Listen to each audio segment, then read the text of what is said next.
I lost my legs to save Shinji. After 3 years of marriage, he let his friends and family insult me. When I confronted him, he impatiently pressed his temples. They're just stating the facts. Back then, I didn't beg you to save me. No one ever asked me if I wanted to. All the love I felt for him in my youth turned to ashes in that moment. That night, I mixed sleeping pills into his milk and, while he was asleep, severed his legs. I held him as he screamed in agony and fell asleep. When I opened my eyes, I was back 3 years ago, before the accident. Ethan is really something, sticking with a disabled person for 3 years. Bro, you don't get it. Maybe Iji has unconventional preferences. This disabled person is quite active in bed. In my opinion, Hannah was too cunning, using one leg to bind Iji for life. Laughter echoed from the hotel suite. I stood outside the door, clenching my fists. When the laughter stopped, Shin-Iji's deep voice drifted out, enough already. Someone feigned surprise. No way, you didn't really fall in love with that disabled person, did you? After a moment of silence, I heard the words impossible.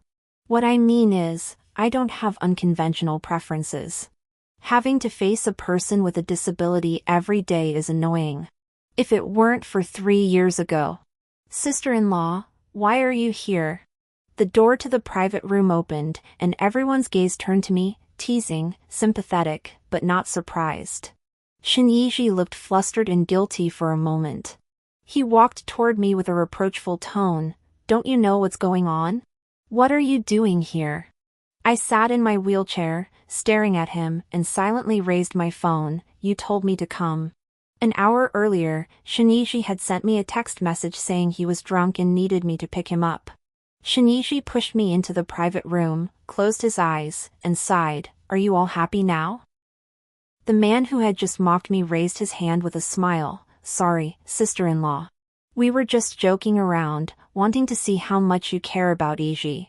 He said the text message was sent using Shin-Iji's phone, just to prove how much I loved him. These people didn't even bother to hide the contempt in their voices. I looked at Shin-Iji in confusion. He seemed to have known all along. I didn't know you'd really come. He saw through my thoughts and sighed, pressing his fingers to his temples. You too, think about it. Even if I was drunk, there's a designated driver, friends, any of them could have taken me home. What could you possibly do? I followed his gaze to my own legs. What could I do? Probably just rush out in a panic after receiving the text message, maneuvering the wheelchair, and then bothering the driver to help me into the car. Thinking about it now, I was really stupid. I was just rushing to be the joke in their eyes. Since nothing happened, I'll go back first. I lowered my head and maneuvered the wheelchair away, but someone's foot blocked my path. Hannah, don't leave so quickly. You can't just come and not have a drink. Someone handed me a glass of alcohol, but I'm intolerant to alcohol. I looked at Shin-Iji again, but he remained silent. Facing the stares of everyone in the room, I silently took the glass of alcohol. Ha ha, you're really something. He let out a startled cry because I had poured the alcohol on his face. You disabled person, what are you doing? Ah. I activated my motorized wheelchair and ruthlessly ran over the foot blocking my path. Behind me, voices cursed at me, but I ignored them, kindly closing the private room door for them. Shin-Iji caught up and berated me. Hannah, don't be so unreasonable. They're all my friends. He reached out to grab me, but I blocked him. They're your friends, but I'm your wife. You know how to stand up for your friends, but you ignore your wife being insulted? Shin-Iji bit his lip, a subconscious reaction showing he knew he was in the wrong but didn't want to admit it. I suddenly felt bored and maneuvered the wheelchair toward the entrance. By the time I reached the door, he had caught up again. They were a bit too blunt. But those were all facts. I didn't like the words Shin-Iji forced out. I rubbed my moist eyes and tried to keep my voice calm. Let's get a divorce. Shin-Iji froze in place, and the words he refused to say slipped out. No, I can't divorce you. I looked at him in confusion. Why? I heard it with my own ears. He clearly said he didn't like me. In the past, I could still deceive myself. Although his friends weren't very willing to accept me, he loved me, and that was enough. But hearing those words with my own ears tonight, I realized how ridiculous I was. The evening breeze was a bit cold, and Shinji took off his jacket and covered my legs with it. It's my fault. Those words earlier were just nonsense spoken while drunk. Don't believe them. Anyway, we won't get divorced. Be good. The minty scent of Shinji enveloped me, and I couldn't hold back my tears. He pushed my wheelchair along the bustling street. I'll take you home. He pushed me slowly along the nighttime street. He must have been lost in thought, not even noticing the pothole ahead. I called out to remind him, and after an apology, there was silence again. I opened my mouth slightly. I hope you know that if you find this troublesome, if you don't love me, we can divorce. I've loved Shinji for 10 years, but that doesn't mean I'll cling to you. Shinji's voice sounded unhappy. I've told you we won't divorce, shall he? I closed my eyes and said nothing, as memories from the past kept flooding back. 3 years ago, when the ceiling in the laboratory collapsed, I instinctively pushed Shinji away. I saved him but was hit myself, losing consciousness.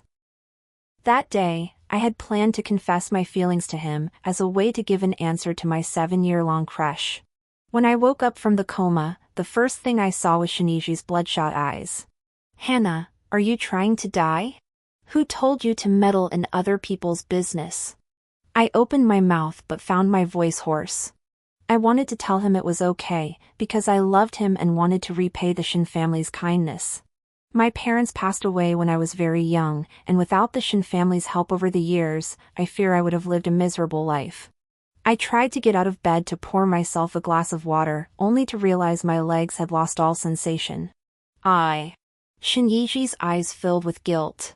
He took my hand. From now on, I will be your legs. Hannah, let's get married. I admit that at that moment, I was so overwhelmed by happiness that I agreed, yes. Shinji, actually, I've liked you for 7 years. Shinji held my hand tightly without saying a word. I unconsciously ignored the hint of reluctance in his eyes. When I woke up in the morning, Shinji had already left. On the bedside table was the milk he had warmed for me. The company has been busy lately.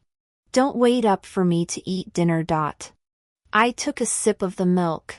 It was sweet. But I never liked sweet milk. The sound of clattering came from outside the door, followed by a loud shout, "Sis, good morning." It was Shinji's cousin. I sighed deeply, thinking to myself that this was really a big hassle. Emily wrapped her arms around me affectionately, but her eyes were filled with sarcasm. "Sis, you're really something, always causing trouble for my brother." At yesterday's drinking party, there were several people my brother needed to cultivate relationships with. Your outburst really ruined it for him. What should we do now, sister-in-law? I looked at Emily calmly. You can have Shinji divorce me. After the initial rush of happiness faded, I occasionally felt Shinji's helplessness. He always kept a distance from me. His friends weren't always like that toward me either. Actually, I understand that they were just saying what Shinji couldn't say. So I've said more than once that if it's because of a life-saving favor, there's no need for it, we can divorce. But he's always refused. Emily sneered. You don't really think my brother won't divorce you because he likes you, do you? She forced me onto the wheelchair, and I struggled, but it was no use. What can a person with a disability do to resist? She whispered in my ear, "Come on, I'll take you to see the show." The show Emily was talking about was Shinji having a romantic date with another girl. Through the glass window of the couple's restaurant, I saw Shinji gently tucking a strand of hair behind another girl's ear. The love in his eyes was almost overflowing. Emily puckered her lips. Did you see that? That's the person my brother truly loves. I didn't understand. Then why doesn't he divorce me? It's not me who's clinging on. Emily said angrily. It's all because you took the liberty of using a life-saving favor to blackmail my brother. If he divorces you, what would he become? An ungrateful person. You're just pretending to be magnanimous. This was all your plan, wasn't it? I don't understand. Why does everyone think I saved Shinichi out of cunning? I lost my legs, but he lost his freedom? The people inside were too focused to notice me standing outside the window. I smiled, maneuvering the wheelchair closer, and gently tapped the glass. Emily didn't expect me to do that. Her face froze. What are you doing? How funny, she was the one who brought me here, yet she only allowed me to watch and grieve in secret. She couldn't stop me in time. The two inside noticed us. Stunned, panicked. Shinichi quickly appeared before me. Hannah, listen to me. He didn't know what to say, glaring at Emily. Who told you to bring her here? Emily pouted unhappily. I felt sorry for the real sister-in-law. You two have been in love for years. I froze in place. In love for years? But before I confessed my feelings, I had subtly asked Shinichi if he had a girlfriend. His answer was no, which is why I mustered the courage. Hannah, go home first. Shinichi scolded Emily, then called a car for me. Wait. I raised my hand to stop him. I want to talk to the lady inside. Hannah. Shinichi frowned, he was unhappy. I gently pulled his hand. You'd better listen to me. Otherwise, I don't mind confronting the other woman in public. I'm disabled, I've seen enough strange looks over the years to be immune to them. The only ones who'll be embarrassed are you. Shinichi's brows furrowed even deeper, but he must care deeply about the person inside. The next moment, he pushed me into the restaurant. Iji, this is your wife, the one who saved you back then? The girl seemed to recognize me. She propped her head up with one hand and smiled at me. Hello, my name is Luna. Iji's first love. She acted as if she had no ill will toward me, but her every action spoke otherwise. Iji, take your cousin to sit over there. I want to talk to Miss Jiang. With just a few words, she took control of the situation. Shinichi sat with Emily nearby, watching us with a worried expression. Miss Jiang. Luna stirred her coffee leisurely. You know, if it weren't for you, I would have married Iji. I don't know. I told her I'd never seen her in his circle before and had no idea he had a first love. Luna looked up, her eyes filled with resentment. We were in a secret relationship because of my family. Iji said his family wouldn't approve. Only Yu Yan supported us silently. We had been in a secret relationship for 2 years, and before the accident, we had both prepared to confront our families. Unfortunately, you ruined everything. No wonder Emily hated me so much when she found out I was going to marry Shinichi. But is that my fault? I asked him more than once if he had a girlfriend. He chose to hide it, and after the earthquake, he chose to marry me. Luna sensed my thoughts and smiled lightly. Are you curious why he insisted on marrying you? I looked up at her, my instinct telling me the answer wasn't good. Because he discovered your secret crush journal, Hannah. Luna said this with a tone of hatred. Why did he have to discover it now, after you lost your legs and fell into a coma? And he discovered it in front of Shin's elders. You still say you didn't do it on purpose? Miss Jiang. My mind went blank. So he had read my diary. Shinichi had originally planned to pretend he hadn't seen it, but Shin's aunt had seen it first. The elders meant well. They had watched me grow up, and the Shin and Jiang families had been old friends for years. So that day, Shin's aunt asked him, "Do you like Hannah?" She had thought that if the two of them had feelings for each other, then being together wouldn't be a bad thing. But Shinichi thought it was pressure from the elders. I will marry her. Under what he thought was pressure, he gave up Luna and married me. So that's how it was. I thought about how excited I was when I found out Shinichi was going to marry me, how I blurted out my feelings. It was ridiculous. He could divorce me now, but he hasn't. That's what I don't understand. Luna gave a mocking smile, because you're useful. Iji is at a critical point in his career. If others find out he abandoned his savior, what will they think? Miss Jiang, you've already put him in a difficult position once. Please don't make him suffer again. So scheming. Who knows if his parents' deaths were karma? Ah. I couldn't hold back and splashed the coffee in front of her onto her face. She could say anything, but she shouldn't have mentioned my deceased parents. Hannah, what are you doing? Shinji quickly shielded Luna with his body. I pointed at her. She insulted my parents. Luna looked disheveled, tears welling up in her eyes. I didn't, I was just explaining our past to her, it was her. Shinji glared at me angrily. Apologize. I stared at them for a while, then smiled. All right. Before you apologize, can I say something to you first? Shinji didn't speak, indicating he agreed. Come closer. I'll only tell you this. He walked over and bent down slightly. Smack! I slapped him across the face with all my strength. Let's get a divorce. Shinji's face turned completely dark. Hannah, I told you, we can't get a divorce. We can't get a divorce? Are you so concerned about your own face and reputation? But I refused to sacrifice myself for him this time, then wait for the lawsuit. I turned my wheelchair around to leave, but a strong force pulled me off the wheelchair. I was thrown to the ground, and Shinji's eyes were bloodshot. Divorce? Look at yourself, a person with a disability. Who would want you without me? I stared at him in disbelief, unable to believe he had said that. Am I a person with a disability by birth? Shinji grew furious. Yes, you saved my life. You're my savior. Please, it was me who begged you to save me. Did anyone ask me if I was willing? I would rather be the one with the physical disability. Do you know how much pressure this guilt has put on me? Do you know how much I've lost because of this debt of gratitude?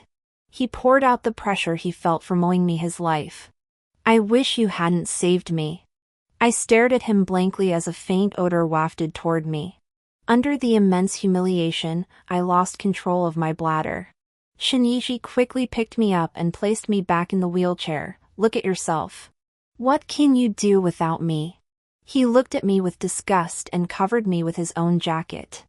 I'll take you home. You need to calm down. Shinji called a car for me. The driver was a plump, middle-aged woman. He had instructed her in advance and given her a little extra tip, telling her to push me back home after arriving at the destination. Perhaps noticing my low spirits, she gave me a thumbs-up gesture before leaving. Girl, life still has hope. She might have been afraid I'd try to kill myself. No, I wouldn't. Because just half an hour earlier, I had received a text message from a stranger. It was a screenshot of a chat. Shingu, your wife is determined to divorce you. It seems like the devoted husband actor pulling with Guzong isn't working. But don't worry, if one path is blocked, we can try another. Do you remember Chi-Zong I mentioned before? He loves playing with disabled people, and Hannah is perfect. Anyway, she's going to divorce you anyway. You can use this opportunity to catch her in the act and accuse her of cheating. That way, you won't have to bear the blame for abandoning your savior. Tomorrow night at 9 o'clock. Don't blame me for not giving you a chance. The person said a lot more, but Shinji's single reply of okay left me completely despairing. How cruel. Blaming me for saving him, putting pressure on him, and now exploiting my last shred of value to pave his way. I don't know who sent this text message, but whoever it was, I have to thank them. Xiao He, I'm back. Shinji returned, drunk and stumbling. He staggered over to me and knelt down. I'm sorry. I was a jerk today. Can we not get divorced? I looked at him calmly and gave him a gentle smile. Okay. Really? I nodded and handed him a cup of hot milk. I was also at fault for what happened today. Drink this milk and sober up. I booked a flight to the Maldives for tomorrow. Shall we go on a trip together? Shinji was first flustered, then confused. Let's talk about it tomorrow. Okay. I smiled as I handed him the milk and watched him drink it. The effects of the medicine kicked in quickly, and Shinji collapsed unconscious as I had expected. It's really troublesome when someone can't walk.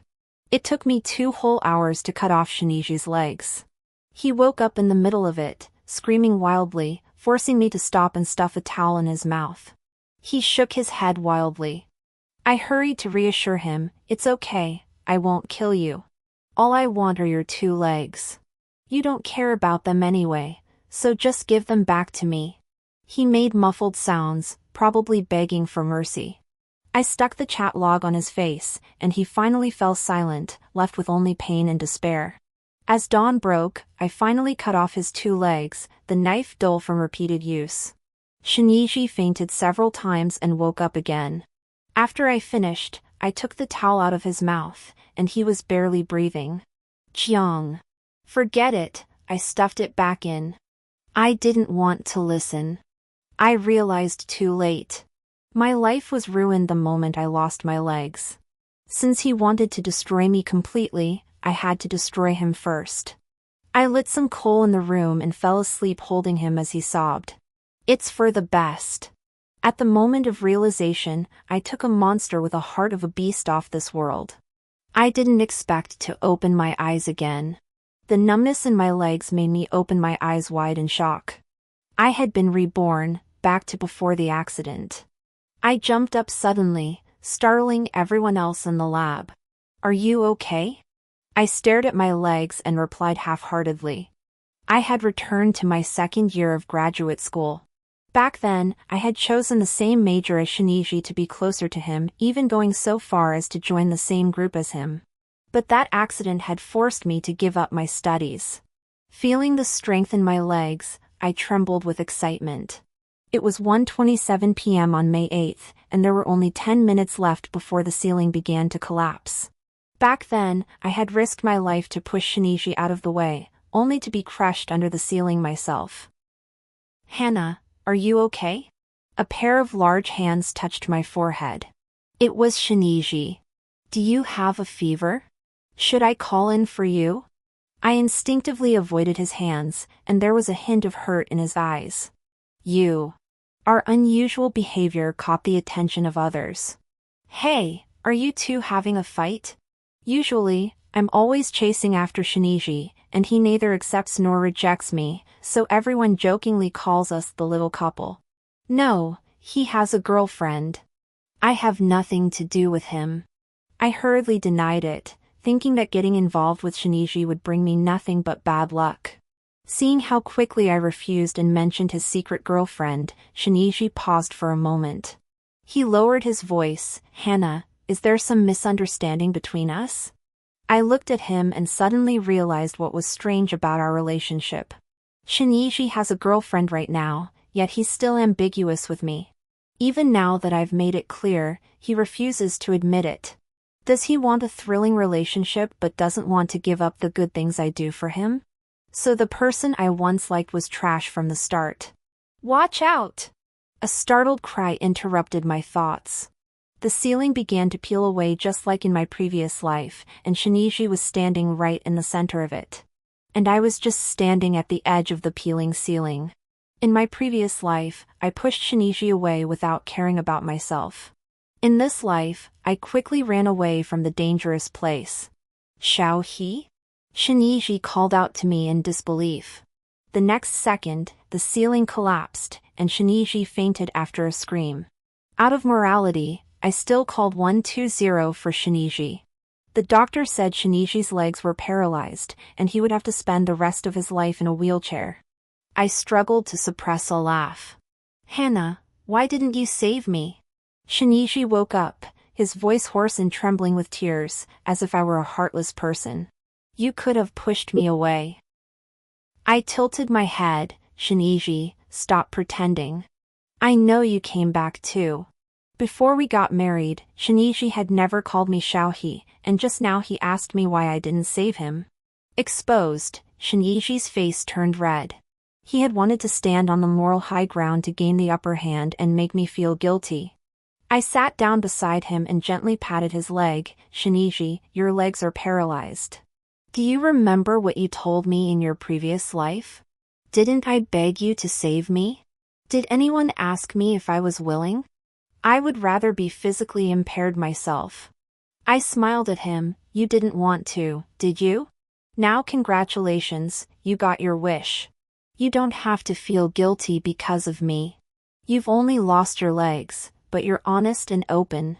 You don't have to force yourself to bear unnecessary responsibility. Shinichi stood there stunned, his face as colorful as a spill paint palette. Hannah, how did I never notice you were a lunatic before? Can't you tell the difference between words spoken in anger? His expression mirrored the arrogance of his previous life when he claimed he didn't need my help. If I saved him, he blamed me. If I didn't save him, he still blamed me. I was so furious I slapped him across the face. You know I'm crazy and you still dare to defy me? Do you want to get your legs chopped off again? After hearing my words, Shinichi suddenly trembled. Too many things had happened one after another, and he almost forgot how he had died so miserably in his previous life. I must have lost my mind. I've always hated women like you. It's better that we don't force ourselves to be together in this life. He was trying to regain his dignity. 10 minutes later, Aunt Shin rushed over, looking exhausted. E.g. Uncle Shin was out of town on business and couldn't come back. Poor Aunt Shin had to bear this terrible news alone. Aunt Shin, don't be too sad. At least he's still alive. As long as he's alive. I offered a token comfort to Aunt Shin. In my previous life, she wasn't too bad to me, but she wasn't particularly kind either. Before marrying Shinichi, she truly treated me like her own daughter. After marriage, she also genuinely cared for me, but this affection couldn't withstand the passage of time and the constant size of her biological son. Therefore, when Shinichi's cousin bullied me, she chose to turn a blind eye. Hannah, watch your words. Shinichi grew anxious. He didn't want Aunt Shin to worry, but at this moment, he couldn't even help himself. Xiaohe, my husband and I are busy. Thank you for taking care of Iji. Aunt Shin cried as she held my hand. I know you have feelings for Iji, and given the current situation. She broke down into tears again. I understood her meaning. She was worried that Shinichi would be left alone, just as she had worried about me back then. I spoke without hesitation. Aunt Shin, I only see Shinichi as an older brother. Besides, Shinichi already has a girlfriend. Aunt Shin looked at Shinichi in disbelief. Is that true, Xiaohe? Shinichi tightly pressed his lips together. He didn't want to reveal it so soon, but now I had forced him into a corner. I added thoughtfully, I've already told her she's on her way. I don't want to be the third wheel who breaks up a couple. I hope you understand. No sooner had she finished speaking than Luna, dressed in white, appeared at the door. Her reaction was similar to Aunt Shin's, shock and tears. Aunt Shin had met Luna before and didn't like her much, as she had 2 older sisters and a younger brother. Such a family wasn't suitable for her son. But given the current situation, Aunt Shin couldn't say much and left under the pretext of buying dinner. E.g. The naive girl with red-rimmed eyes was particularly pitiable, but Shinichi avoided her gaze. Hannah, you shouldn't have called her here. In this state, how could I? He couldn't finish his sentence as a pale yellow liquid spread across the bedsheet. Luna instinctively took a step back, her eyes flickering with disgust. This scene was caught by Shinichi, whose pride was deeply wounded. Hannah, he pleaded with his eyes, looking at me. I remained unmoved. What are you doing? You don't expect me to do something like this, do you? Your girlfriend is here. Is this appropriate? After scolding Shinichi, I turned to Luna and said, Miss Lin, I've heard a little about your love story. If you love each other so much, you must want to spend the rest of your life together. If that's the case, you should start learning how to take care of a disabled person now. Under my urging and moral blackmail, Luna struggled to help Shinichi to his feet. The bathroom door slammed shut, and I didn't miss Luna's expression of resentment. I smiled. It was me who had suffered the misfortune, yet they could wallow in their unattainable, noble love. In their situation, under the pressure of life, could they remain so steadfast? After exchanging a few words with Miss Shin, I left. Shinichi has a mother and a girlfriend, he doesn't need someone like me getting in the way.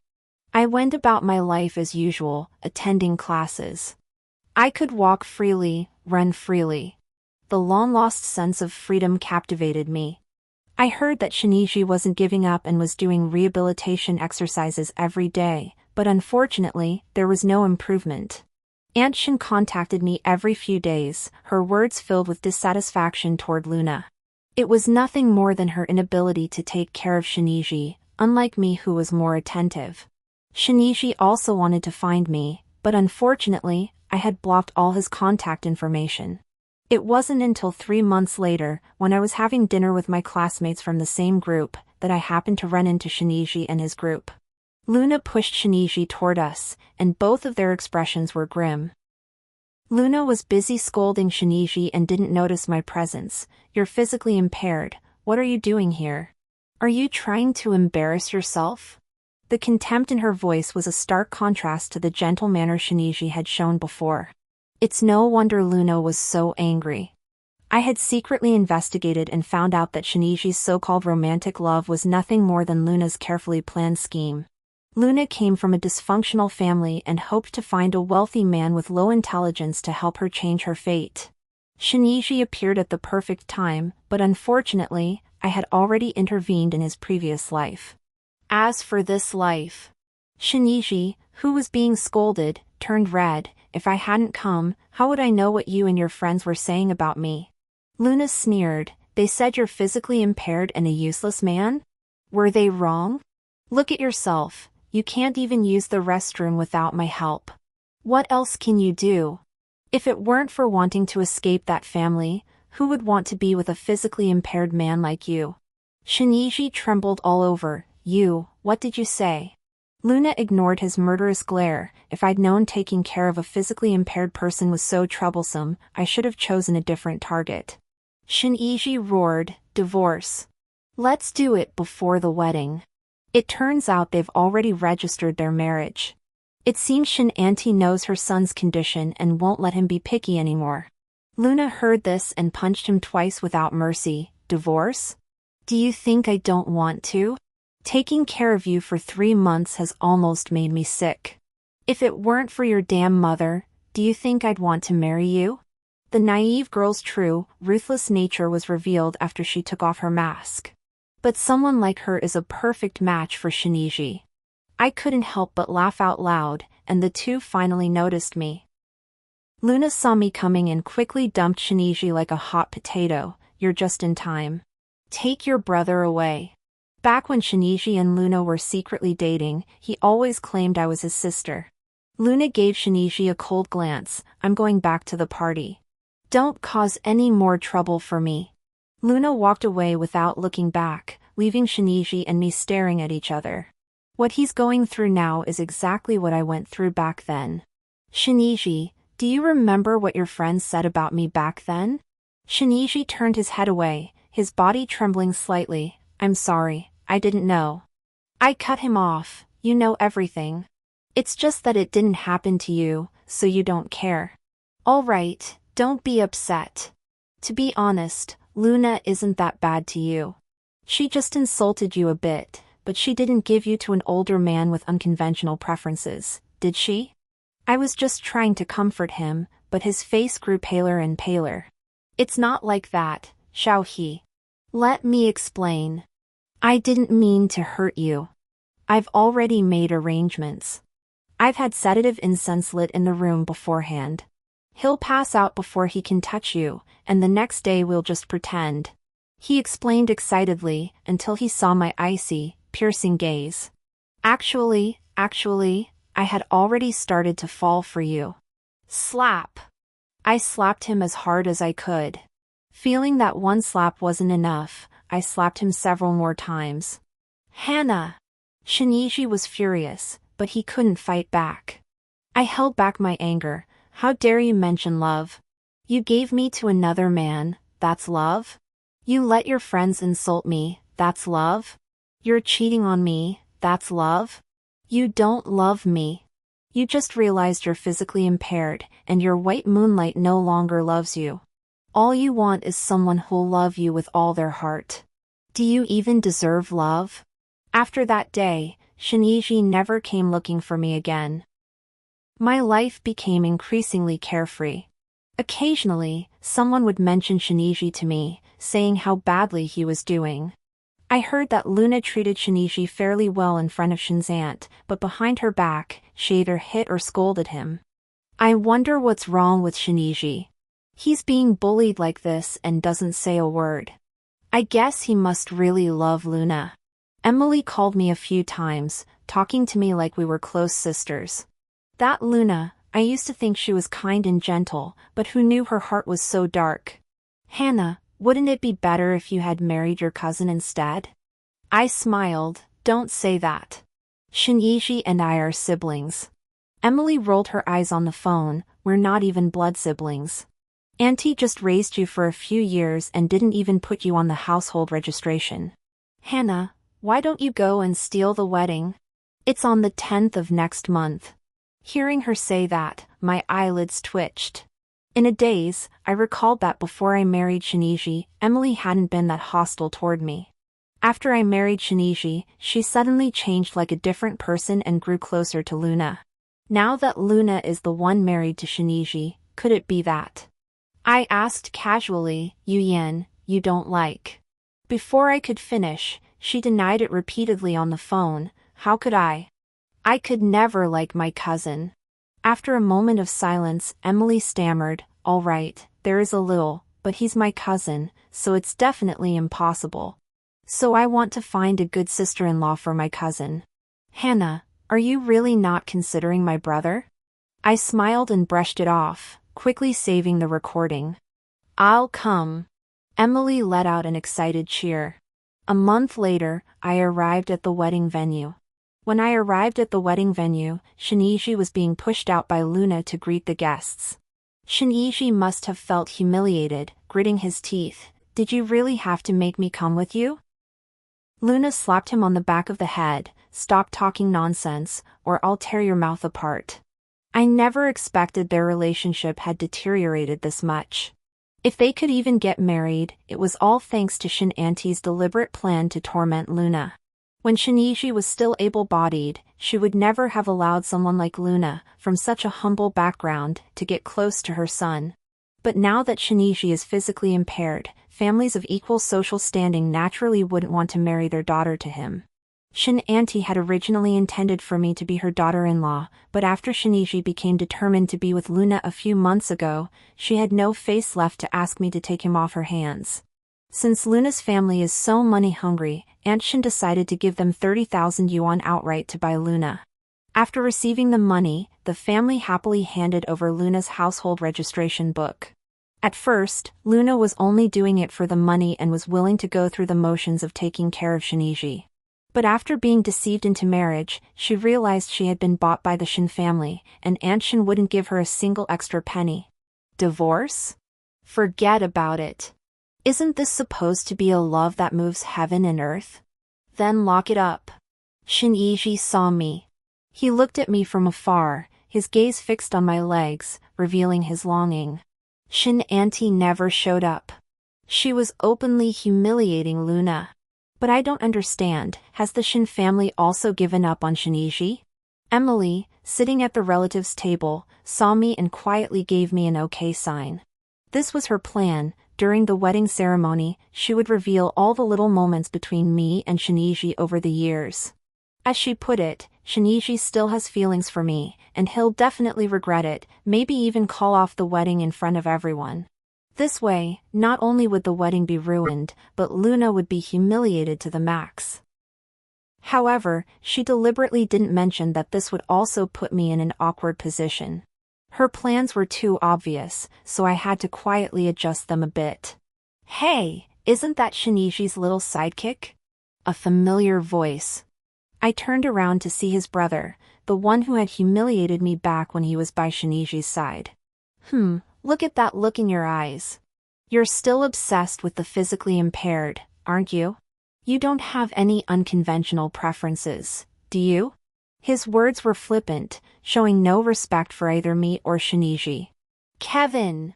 If you don't want to eat this meal, get out of here. Shinichi had appeared beside me at some point and was scolding his former brother.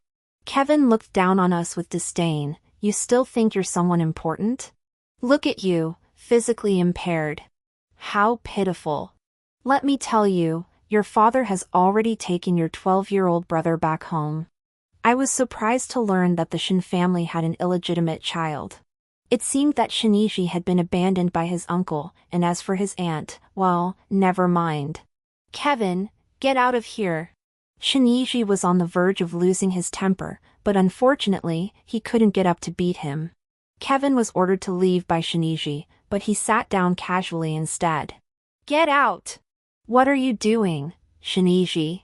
Luna rushed over and kicked Shinichi's physically impaired leg, as if to say, isn't today embarrassing enough for me? Luna continued to scold and hit Shinichi. Forget it, sister-in-law. Give Shingonzi some face in public. Kevin laughed. Besides, the old flame is here. He said this, turning his gaze toward me. I didn't want to cause trouble now, but Kevin is just too despicable, both in this life and the last. I grabbed the red wine on the table and poured it directly on him, warning him with a shocked expression, how you insult Shinichi is your business, but keep your mouth clean when it comes to me. Otherwise, I won't hesitate to tell the Shin family about the shady deals you've been doing behind their backs. For example, that Lin Zone likes.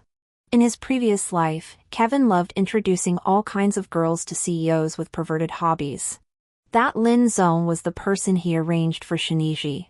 When Kevin heard me mention Lin Zone, he immediately became as docile as a quail. Xiaohe Shinichi choked out, I'm sorry, I really didn't know that life after becoming physically impaired would be so. The sudden playback of the large screen interrupted Shinichi's confession. I saw Emily stand up excitedly. Hannah, why don't you go and steal the wedding? It's on the 10th of next month. Yu Yan, you wouldn't like it. How could I? I could never like my cousin. Alright, it's a bit complicated, but he's my cousin, so it's impossible. That's why I want to find a good wife for my cousin. The screen wasn't showing anything, but Emily and my conversation was clear to everyone. The already chaotic wedding became even more chaotic. Emily screamed for the video to be turned off, and Luna rushed forward and grabbed her, beating her. She cursed angrily, and several people couldn't stop her. I shook my head in amazement. After all, a girl raised in a rural family that valued sons over daughters couldn't possibly be a weak, naive girl. Thinking back to our conversation in the restaurant earlier, when she seemed so at peace and content, I couldn't help but feel ironic. I took advantage of the chaos and quietly left the scene, hearing Shinichi's calls echoing behind me. What happened later I heard from others. After Emily's hidden motives were exposed, her parents had a heated argument with her older brother. They believed that Shinichi must have done something inappropriate to cause Emily to develop such a misguided affection. Shin uncle, who had already been disappointed in Shinichi, now completely gave up on him. Even Shin auntie reluctantly abandoned her own son. Fortunately, the illegitimate child's mother had died early, so they could simply raise him as their own and cultivate a bond in time. Luna was on the brink of madness, her reputation in tatters, and the label of shrew had spread far and wide. I looked at Shinichi in confusion. It seemed as though he had known all along. The Shin family believed that they had ruined a son because of this woman. If it weren't for her seducing Shinichi and I would have been a perfect match. Given my feelings for Shinichi, how could I have possibly not saved him in that accident? If I had broken my leg instead, I would have let Shinichi marry me. Such a chance to gain fame was something the Shin family would gladly accept. Their plans were well laid, and the last shred of sympathy I had for the Shin family vanished. Half a year later, Shinichi committed suicide. Before dying, he took Luna with him. It was said that Luna had hooked up with Kevin, who secretly introduced Shinichi to an old man with unconventional preferences. After Shinichi woke up, he went completely mad. He cried, saying he knew he was wrong, that he had been bewitched back then, and cursed Luna to die a horrible death. In the end, he rambled incoherently about changing time again, saying he would definitely choose Hannah this time. He hired someone to sneak into his own home and secretly replace Luna's supplements with sleeping pills. While Luna was unconscious, he set the house on fire, burning himself to death along with her. After Shiniji's death, I received a letter. It was from Shiniji. I assumed it was just some meaningless confession. I didn't even open the envelope, I threw it straight into the trash. Start over? Impossible. Heaven won't give evildoers a second chance. Even if it did, no matter how many times it repeated, I wouldn't waver for him. I have clear life goals. I will only become a better version of myself.